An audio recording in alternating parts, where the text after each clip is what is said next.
Hola, buenos días o buenas noches, según corresponda. Yo soy Horacio Pérez y os doy la bienvenida al podcast Investigando la Investigación, el podcast donde hablaremos sobre temáticas muy relevantes dentro del mundo de la investigación, como en qué temas actuales y de impacto se está investigando en todo el mundo, cómo llevan a cabo su investigación los investigadores y cómo es su vida y día a día, qué les motiva a investigar y qué problemas encuentran y resuelven para poder seguir adelante.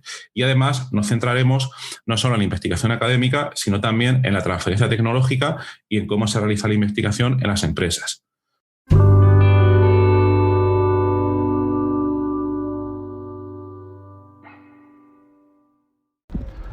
El episodio de hoy vamos a contar, gracias a una entrevista que me han hecho de la Asociación de Biotecnólogos de la región de Murcia. Han estado interesados en ver la investigación que hacemos en nuestro grupo, el grupo de investigación en bioinformática estructural y computación de alto rendimiento. Entonces, el episodio de hoy va a ser una serie de preguntas que ha hecho esta asociación, también algunas otras preguntas de los oyentes. Entonces va a ser el primer episodio del podcast donde contamos un poco más en detalle la investigación que hacemos en el grupo y también algunas otras preguntas relacionadas en lo que es la bioinformática estructural, cómo se aplica al mundo del descubrimiento de fármacos y otros mundos relacionados con la biotecnología, y todo desde el punto de vista de los biotecnólogos. Como introducción a lo que hacemos nosotros, creo que puede estar bien, así que os dejo el episodio, os dejo la entrevista, espero que os resulte de interés. Venga, ahí vamos.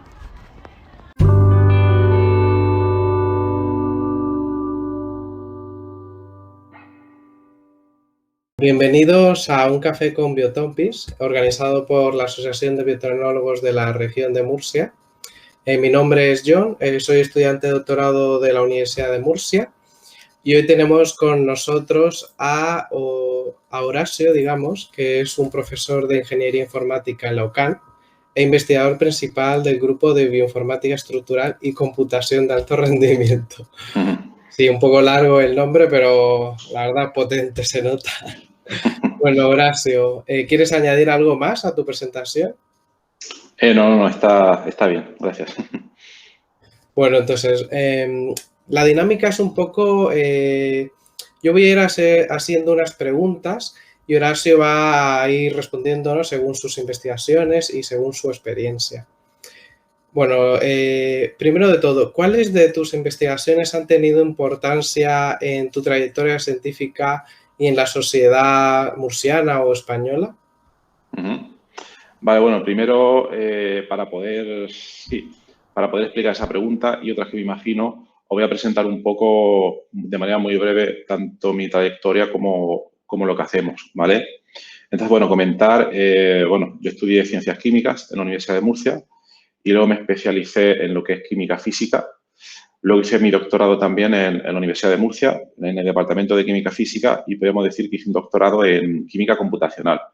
¿Por qué hice un doctorado en Química Computacional? Porque se me daba muy mal el laboratorio y entonces me tiré a los ordenadores. Somos muchos los que seguimos esa línea.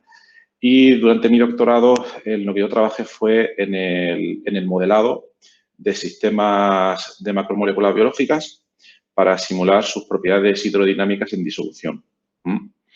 Luego, cerca de 2006, hice mi postdoc, me fui a Alemania, al Instituto Tecnológico de Karlsruhe, y ahí cambié completamente mi línea de investigación y me dediqué a simular los métodos de docking molecular en lo que aquel entonces eran las arquitecturas computacionales paralelas más avanzadas que existían, que era el procesador CEL.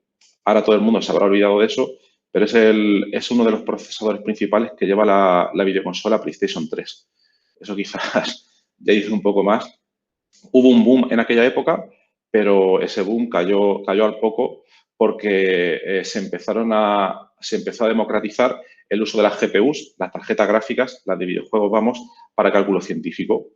Y yo seguí en esa línea, estuve 4 años en Alemania y empezamos a implementar estos métodos de docking en esas arquitecturas. Luego conseguí un contrato Marie Curie, estando en Alemania, y luego volví a la Universidad de Murcia de postdoc cerca de 2011. Estuve 2 años en la Facultad de Informática, continué especializándome en el desarrollo de esta serie de métodos en GPUs y luego cerca de 2013, desde entonces estoy contratado como investigador en la UCAM y dirijo el grupo de investigación que han mencionado. Y entonces este grupo se podría resumir a que se dedica como que tiene 4 pilares, ¿no? Uno de ellos es el desarrollo de métodos de bioinformática estructural, nuevos métodos o mejora de los ya existentes. Ese sería el primer pilar. El segundo pilar sería la implementación de dichos métodos en supercomputadores o arquitecturas de computación de alto rendimiento, porque aquí siempre tenemos un cuello de botella en cuanto a los cálculos que es necesario realizar, que son bastante costosos. También otro pilar sería siempre que sea posible, poner a disposición de toda la sociedad científica internacional el uso de dichas herramientas, normalmente a través de portales web y que sean fáciles de usar. Tenemos muy en cuenta la experiencia de usuario. Otro pilar sería todas estas herramientas que desarrollamos y que implementamos en supercomputadores, nosotros las aplicamos directamente a proyectos en diversos contextos de relevancia farmacológica, nutracéutica, etcétera. Ahí trabajamos en varios proyectos. Y el último pilar sería el tratar de licenciar esos compuestos a diversas industrias para que su desarrollo pueda continuar. Porque nosotros somos un grupo multidisciplinar con gente que viene de parte de informática, de química como yo, de física, de biología. Somos un grupo computacional y no tenemos el potencial para poder continuar el desarrollo de esos compuestos. Ahí te hace falta una empresa potente que puede estar detrás, etcétera, aunque depende también mucho del tipo de proyecto, ¿no? Entonces, ese sería un poco el esquema de nuestro grupo de investigación. Antes me has preguntado, ¿cuál sería lo más importante que has obtenido en tu trayectoria científica? Bueno, pues una vez explicado esto, es difícil decir algo más importante, pero si te lo comento por fases, durante mi doctorado participé en la elaboración de un software que se utiliza para el modelado de macromoléculas biológicas, un software que se llama Simuflex, en mi etapa en la Universidad de Murcia, y estoy bastante contento con mi contribución a ese software. Luego, también estoy bastante contento con los desarrollos en los que he participado. Hemos tenido y tenemos algunas publicaciones de referencia internacional en el desarrollo de métodos de docking en GPU. ¿Por qué en GPU? Bueno, pues porque el tiempo de computación necesario es un cuello de botella y mediante estas arquitecturas computacionales se puede mejorar drásticamente. Y no solo por eso, sino porque al mismo tiempo, al ganar tanta potencia de cómputo, lo de tanta es un poco entre comillas, hemos añadido nuevas mejoras metodológicas que antes pues no existían. Y, por ejemplo, hay una técnica en particular que se llama blind docking, que pensamos que la hemos desarrollado de manera bastante eficiente y, al mismo tiempo, la hemos puesto a disposición de la comunidad científica a través de un portal web que todo el mundo puede acceder y ahí estamos teniendo un feedback muy, muy bueno. No hay ningún otro software ahora mismo que implemente esa técnica de esta manera. Hay de otras, pero no de esta manera. Y ahora mismo, mira, te puedo decir, para que te hagas una idea, hay unas 70 publicaciones que han utilizado el servidor sin que nosotros hayamos publicado nada todavía. Todo por el boca a boca. Por el boca a boca. La gente lo va usando en publicaciones, etcétera. Entonces, yo ahí estoy particularmente contento. Luego, en cuanto a los desarrollos que hemos hecho, estoy particularmente contento de un proyecto que desarrollamos en 2016, que fue es cuando surgió todo esto del virus del Zika. Ahora ya se ha olvidado. Entre que ha pasado tiempo, ha disminuido el calado de esa enfermedad y que estamos con el COVID, pero fue para nosotros un tiempo importante porque en el espacio de 3 o 4 meses, desde que se conoció la importancia de la enfermedad en el contexto de los Juegos Olímpicos en Brasil en 2016, nos pusimos a trabajar en ese proyecto de manera proactiva y conseguimos, en colaboración con la Universidad de Hong Kong, conseguimos reposicionar un fármaco que se utilizaba como antibiótico. Conseguimos reposicionarlo como un remedio para el Zika. Llegamos a la fase de modelos in vivo, en un espacio de unos 7 meses, recuerdo. Y en ratones funcionaba bastante bien. Ahora mismo estamos intentando llevar el compuesto a fases clínicas, pero está la cosa muy difícil porque ahora todo es COVID. Ahora todo es COVID y también porque, por suerte, el Zika ha disminuido bastante, ¿no? Entonces, si me preguntas a mí qué es lo más importante, pues te podría decir muchas cosas, pero estas que te he comentado creo que serían por las más importantes ahora mismo. Sí, digamos que la parte de los programas y la bioinformática acelera sobre todo los procesos de encontrar fármacos, digamos, de descubrir esos compuestos bioactivos, me imagino, ¿no? Exactamente. Por una parte la acelera en el sentido, inicialmente se pensaba que lo aceleraba en el sentido de la velocidad, pero también es importante, bueno, añadir nuevas metodologías que te permitan ver compuestos que, aunque tú seas bastante rápido, esos métodos deben ser capaces de incorporar algunas nuevas metodologías para aumentar la predictividad, la capacidad predictiva de esos métodos. Es decir, no todo es velocidad, básicamente. Bueno,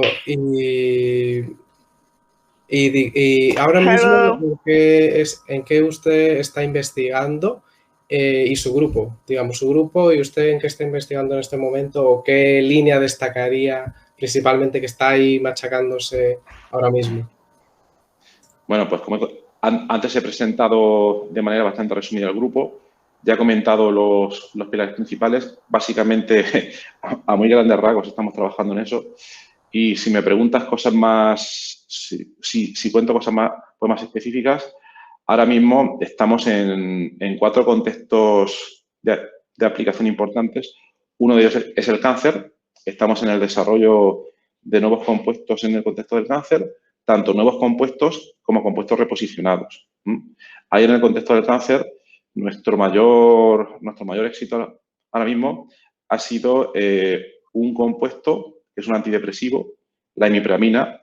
Ahí hemos avanzado bastante en la cadena de valor y ese compuesto ahora mismo, desde que lo propusimos, se hicieron en primer lugar todos los ensayos in vitro, in vivo, se hicieron in vivo tanto en modelos de pez cebra como en modelos de ratón y ahora mismo hemos conseguido que ese compuesto llegue a los ensayos clínicos.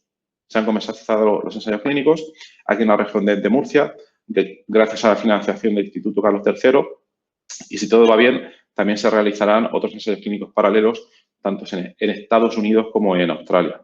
Esa sería para nosotros una de las aplicaciones que más lejos ha llegado. También en el contexto del COVID-19, esto empezamos a trabajar, cuando empezó por la pandemia y estamos colaborando con una farmacéutica, no puedo dar más detalles, y son los que están llevando ahora mismo, por motivo de confidencialidad, y están llevando a cabo los ensayos, están saliendo unos resultados bastante interesantes y espero dentro de poco que podamos dar más detalles de todo eso. Otros 2 contextos farmacológicos serían, estamos también trabajando en obesidad. Hemos descubierto un compuesto de origen natural que tiene efectos similares a un fármaco que ya se utiliza mucho, es el Orlistat o Xenical, si no lo conocéis mejor, pero ayuda a la pérdida de peso básicamente inhibiendo el metabolismo de las grasas. Eso en cuanto a contextos. Voy a estar contando más. Luego, en cuanto a metodología, estamos ahora mismo también en un proyecto europeo relacionado con la inteligencia artificial para aplicarlo a contextos de medicina personalizada, ¿vale?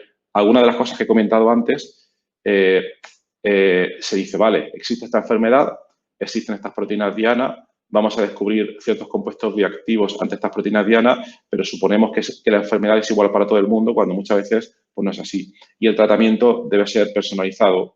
Entonces, ahí es un proyecto europeo.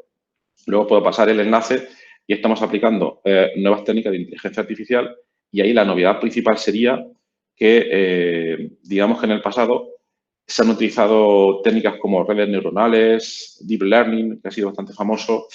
Esas técnicas funcionan en el sentido de que son capaces de producir unas predicciones bastante eficientes, pero no se sabe por qué. No se sabe por qué la máquina dice que hace una predicción u otra. Entonces, estamos en una línea que se llama Machine Learning Interpretable para extraer de la máquina cuáles son las reglas por las cuales la máquina está diciendo una cosa. Porque puede pasar una cosa muy importante, que cuando tú la has entrenado, las reglas que ha utilizado la máquina, aunque son capaces de clasificar, no tienen ningún sentido cuando le pasas un dato de entrenamiento que está fuera del contexto de entrenamiento. Y eso puede ser un problema bastante grave, sobre todo si estás trabajando con fármacos. Esos serían un poco los temas que estamos ahora mismo trabajando bastante.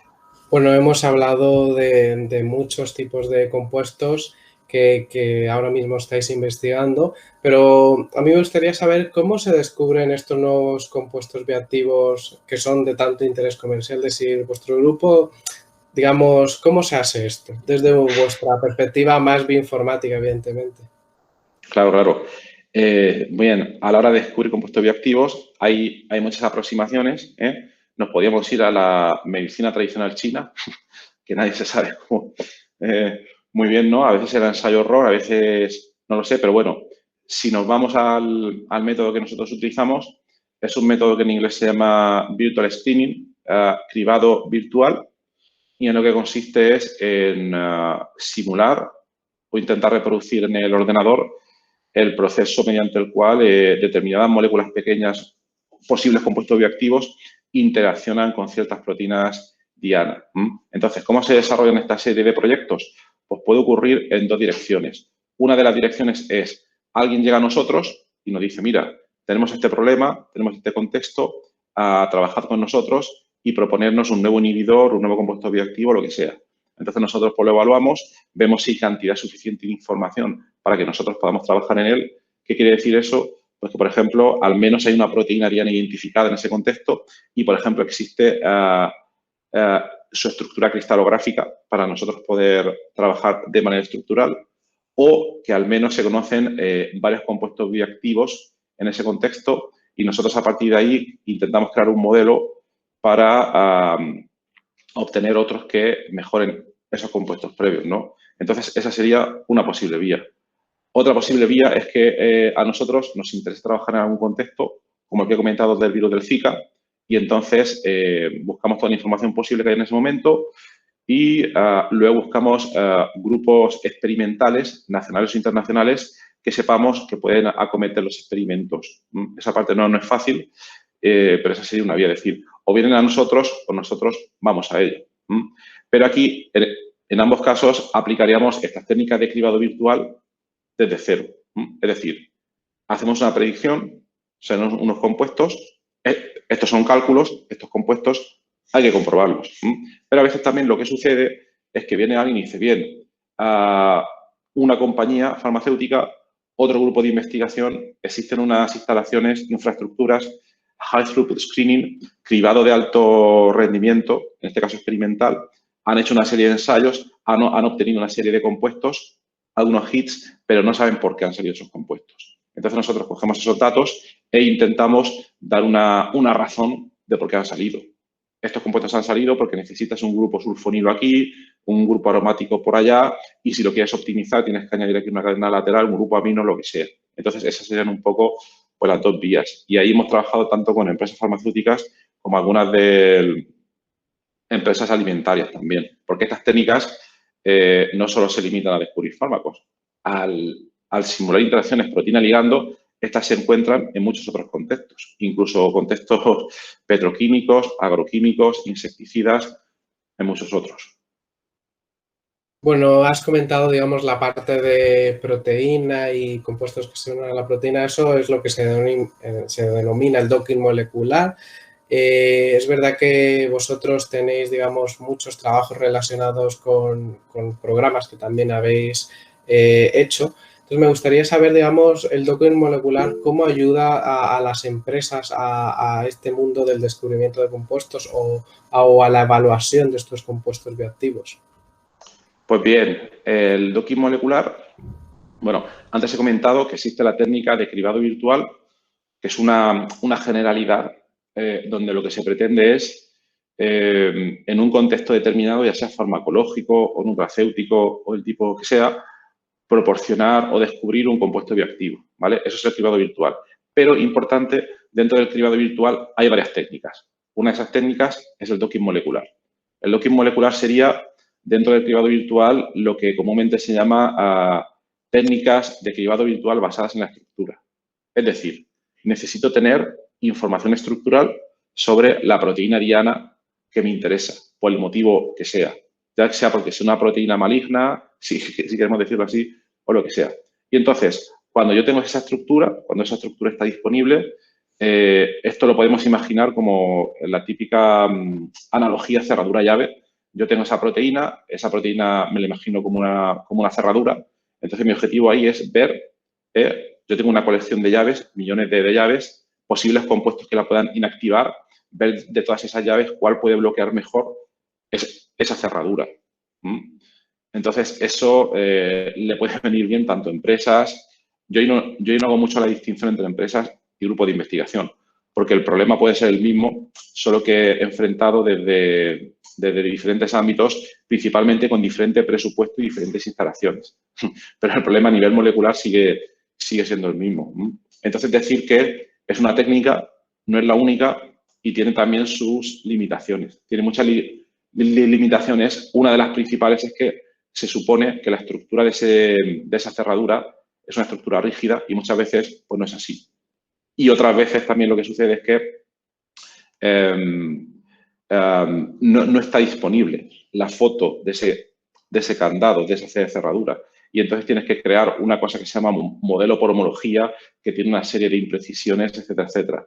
Pero bueno, a día de hoy, el docking molecular es una técnica que se emplea a escala rutinaria en empresas farmacéuticas grandes. Casi todas las empresas grandes farmacéuticas tienen un departamento de química computacional. Si tú te vas a LinkedIn, buscas ofertas de trabajo de química computacional, te van a salir muchas de las farmacéuticas grandes. Ahora, si te vas a empresas más pequeñas o medianas, ya la cosa no está tan clara y ese tipo de empresas suelen colaborar con o grupos de investigación desde el área, como fuéramos nosotros, pero rara vez tienen ellos un propio departamento para hacer este tipo de cálculos. Bueno, y para usted, digamos, el software que destacaría que hayan diseñado por sus aplicaciones, ¿cuál sería, digamos? ¿Cuál crees que, bueno, has comentado antes el que tenía un montón de publicaciones, pero es verdad que imagino que tendréis muchos tipos y, claro, no sé, digamos, imagino que los relacionados con el docking molecular serán bastante importantes.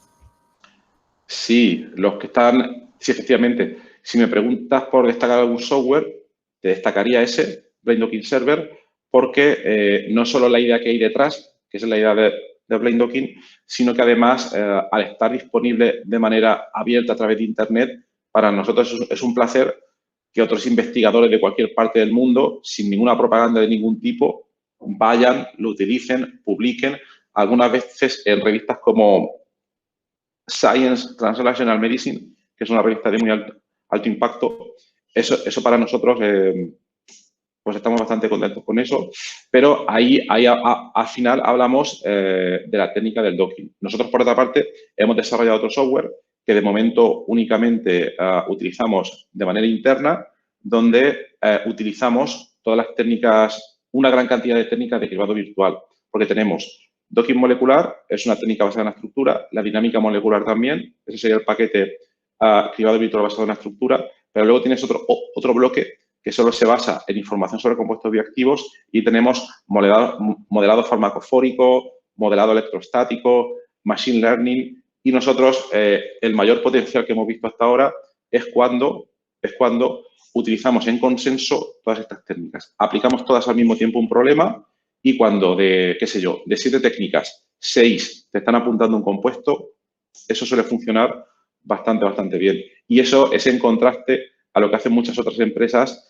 que utilizan una única técnica, a veces un software bastante caro y solo utilizan esa. Eso es un poco peligroso porque cualquier técnica, no hay ninguna técnica perfecta al 100%, va a tener una serie de imprecisiones y normalmente los métodos en consenso, si los utilizas con cuidado, te van a dar un mayor porcentaje de éxito. Bueno, antes has comentado algo de que era difícil de interpretar los resultados que daban, sobre todo la inteligencia artificial, el machine learning. Que la pregunta que me gustaría hacer es ¿cómo funcionan estos softwares? Digamos, es algo un poco abstracto para gente que venga de biología, digamos, sobre todo la inteligencia artificial, el machine learning. Bueno, en realidad, para la gente que venga de biología, le debería ser más fácil entender el machine learning que para alguien que venga de química, porque su funcionamiento, sus ideas, es un poco imitación de cómo funciona el sistema nervioso. Aunque aquí hay mucho para hablar, etcétera, pero eso es un poco un intento de imitar, que todavía hay muchísimo... Me imagino de ahí el nombre redes neuronales. ¿Se parece Exactamente, sí.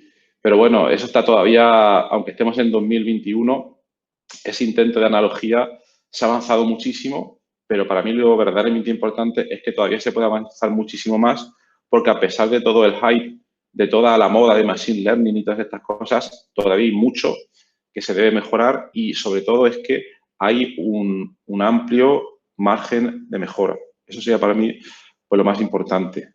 No sé si se contesta a tu pregunta. Bueno, sí, a ver, nos ayuda un poco. Sí, para la gente que no es experta en el ámbito de las redes neuronales, nos quedamos un poco de que simulan un poco lo que es en biología nuestra neuronología, nuestro Sí, sistema nervioso en general. pero una cosa importante, cuando hablamos de los métodos de Machine Learning, uno de ellos, pues digamos que son esas redes neuronales, ¿vale? Pero existe una gran cantidad de técnicas, algunas que son un poco más abstractas, a máquinas de soporte vectorial, a bosques aleatorios. Hay muchas otras técnicas que ya no tienen, que no son como una analogía biológica del funcionamiento del cerebro humano. Entonces hay muchísimas. Cuando uno se enfrenta a ellas desde cero, es a veces un poco complicado intentar entender qué es lo que está haciendo el algoritmo. A veces, aunque parezca una barbaridad, es mucho más práctico aprender a manejarlo, ver cómo se obtienen resultados y sobre todo ver si uno es capaz de extraer reglas de por qué un algoritmo te da una predicción u otra, porque si te metes a intentar entender las matemáticas que hay detrás, a veces es un pozo sin fondo. Eso yo se lo dejaría más a los informáticos puros o quizás incluso gente de matemáticas abstractas porque tiene mucho fondo. Vale, muchas gracias. Bueno, y por último, cuéntenos algo de algún compuesto bioactivo que haya evaluado que tenga gran relevancia en la industria farmacéutica. Es decir, cuéntenos una anécdota o algún compuesto que, bueno, nos ha contado antes el tema del Zika, digamos, antivirales, pero imagino que alguna anécdota más tendrá relacionada con estos compuestos que han evaluado. Pues anécdotas que sean graciosas, no sé, pero hay muchas.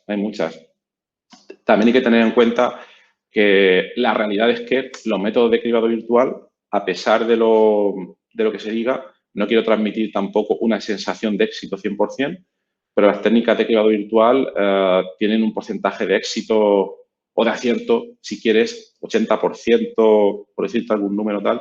Estas técnicas, por mucho que prepares, hay veces que no funcionan, por muchas razones. Imprecisión de los datos experimentales que estás utilizando, errores de software, hay muchas cosas. Entonces, lo que quiero decir con todo esto, que cuando tú ves un paper o un compuesto que ha salido al mercado, eso es la punta del iceberg y detrás hay, por cada compuesto que ha tenido un éxito, hay 100.000 fracasos. Pero esa es la naturaleza, ¿eh? No es que haya que sentirse mal ni nada, pero es que las técnicas funcionan así. Muchas veces también pasa que en el proceso del descubrimiento de fármacos, conforme vas avanzando de las primeras fases in vitro, in vivo y ensayos clínicos, los compuestos van cayendo. Tú puedes obtener al principio, in vitro, 10.000 compuestos con una gran actividad, pero luego la van perdiendo por múltiples razones. Toxicidad, biodisponibilidad, etcétera. Entonces, eso nos ha pasado. Muchos otros proyectos que hemos participado, nuestras predicciones en algunos casos, pues no han funcionado. Luego también es cierto que hay que comentar que esta manera de trabajar es un bucle de feedback continuo. Me explico. Tú primero haces una serie de predicciones, dices, estos compuestos van a funcionar, estos no. Evalúas. Y entonces comparas lo que tú habías predicho a la realidad. Intentas entender dónde has acertado y dónde has fallado. Con esa información mejoras tu modelo y haces un segundo ciclo, tercer ciclo. Y a medida que vas progresando, vas incrementando la capacidad predictiva de tu modelo.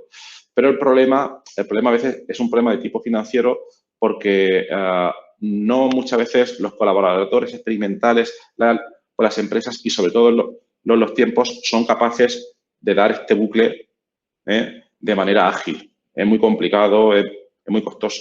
Esa es una de las razones por las cuales se tarda tanto años en sacar un compuesto al mercado. Y bueno, anécdotas, pues no se me ocurre ahora mismo ninguna que comentarte. Si se me ocurre alguna, pues ya te comentaré. Sí, me imagino que en la situación actual estamos viviendo el problema del COVID. Imagino que ahí habrán al principio utilizado una gran potencia computacional, sobre todo para predecir, digamos, cuál es, digamos, la estructura de la proteína, digamos, a la que hay que tener en cuenta para hacer la vacuna. Imagino que en ese aspecto sí ha sido muy importante la bioinformática estructural, creo yo. Correcto. Aunque también hay que ver que si nos vamos al caso del COVID, digamos que hay, dos tipos de soluciones, digamos, ¿no? Una solución es las vacunas, que parece que está funcionando, y luego sería lo que se está intentando, que no está avanzando tanto por el momento, es otra técnica, que es todo lo que estamos comentando aquí, el desarrollo de moléculas pequeñas que pueden inhibir al virus. Eso está un poco más en pañales ahora mismo. Las vacunas se están demostrando, no sé si más eficientes, pero por lo menos sí que las tenemos aquí. Las tenemos aquí ya. Y entonces, en cuanto al desarrollo de vacunas, ahí lo que se ha seguido es una investigación un poco más experimental, sin tanta ayuda del ordenador. Es cierto que para resolver todas las estructuras de la proteína Spike, del receptor AC2 y todas estas cosas, sí que se ha empleado la bioinformática, pero solo, digamos, a nivel puntual para las estructuras. No han habido, quiero decir, cómputo intensivo no ha intervenido en desarrollar los mecanismos de producción de la proteína Spike y todas estas cosas. Ha sido una cosa como que menos bioinformática, vamos.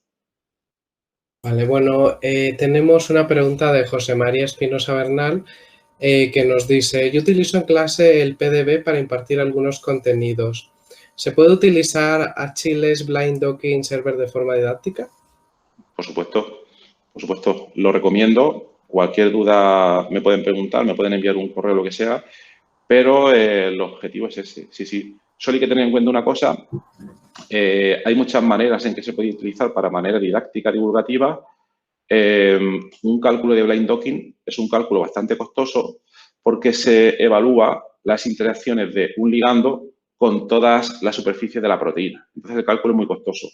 En un ordenador de sobremesa se podría llevar 1 o varios días. Entonces, esto se hace en un clúster de cómputo y tú puedes tener, quiero decir, desde que tú introduces lo que quieres calcular hasta que obtienes el resultado, no es inmediato. Puede tardar del orden de 3 o 4 horas o algo así. Entonces, si lo quiero utilizar en clase, yo lo que le recomendaría es, yo lo que hago a veces, no con esa herramienta, sino con otra. Tenemos otra herramienta que es específica para la diabetes y lo que hago es que les doy una introducción, les explico cómo funciona la herramienta y le doy la suficiente información como para asegurarme de que entienden los cálculos que pueden realizar y entonces durante la clase envían los cálculos. Esta proteína está ligando lo que sea. Y luego tienen que estar pendientes porque a través del correo electrónico les va a llegar un enlace cuando el cálculo haya terminado, 4 o 5 horas o lo que sea, el resultado y ahí tienen que interpretarlo. Y normalmente les pido que me envíen un informe con esa interpretación o también se puede dejar para unos días más tarde que vayan todos los alumnos, cada uno con su informe y que se discuta de manera abierta un poco entre todos. Eso es, por mi experiencia, lo que yo haría y hago, de hecho, vamos. Bueno, muchas gracias, Horacio. Antes de irnos, me gustaría, digamos, hacer un pantallazo.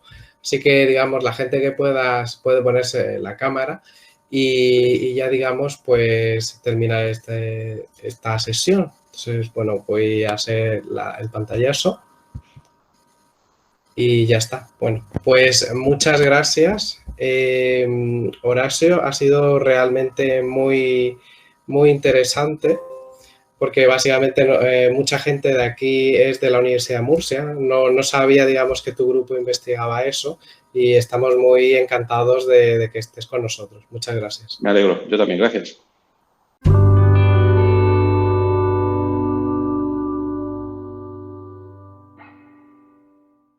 Entonces, bueno, gracias por estar ahí y por escuchar este podcast. Os recuerdo que en la nota del episodio tenéis los detalles sobre muchas de las cosas que hemos hablado hoy y también un formulario donde si quieres puedes opinar sobre el podcast, para bien o para mal, como quieras, estás en todo tu derecho, y también sugerir si quieres un próximo entrevistado o tema que está relacionado con la investigación, claro, pues tu opinión me parece muy importante, tanto a mí como a toda la audiencia de este podcast que va creciendo y y que va contando muchas cosas interesantes.